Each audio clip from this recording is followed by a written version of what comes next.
it's just really interesting. How does this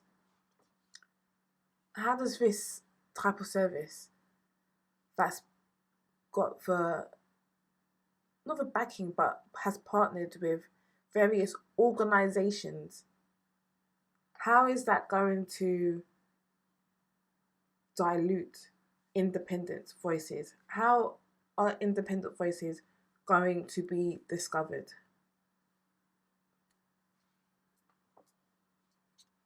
This is looking like power consolidation, just more and more of it, and we're not even hiding it anymore. It's not even being hidden. It's just in our faces. And we're using tech as oh look, here's a shiny tech gimmick. It's looking more and more like power consolidation every single day. And because, well, I don't know how many like US households have an Alexa or a device or some sort that has Alexa capabilities. But because in the UK it's roughly half, that means they're going mass market. They're not trying to find a niche target audience. They're like absolutely mass market with this. So I wanna. When I was watching the stream this morning, someone put in the chat.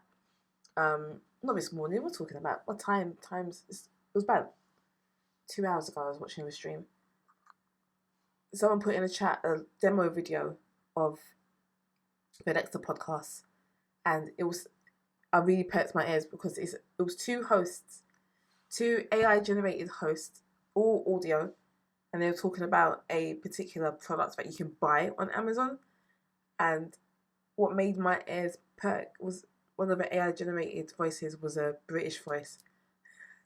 And I was like, interesting. I can't remember what they were talking about. They were talking about like an ointment. It was literally a podcast or demo of a podcast advertising an ointment, I think it was. And the visual of it, because they had a video podcast version of it they were showing, it was just a static image in the background of the product on Amazon. And I was like, this is very interesting. Very interesting. I'm really curious. I want to know how Amazon's going to handle the hallucination risk. Especially, you think about it, if you're asking your personal Alexa podcast to generate a podcast for the news in my local area for Friday, the 22nd of May, 2026, how are they going to mitigate the hallucination risk when it's synthesizing from multiple media sources? Because we all know, as much as these LLMs have been improving, they absolutely still hallucinate.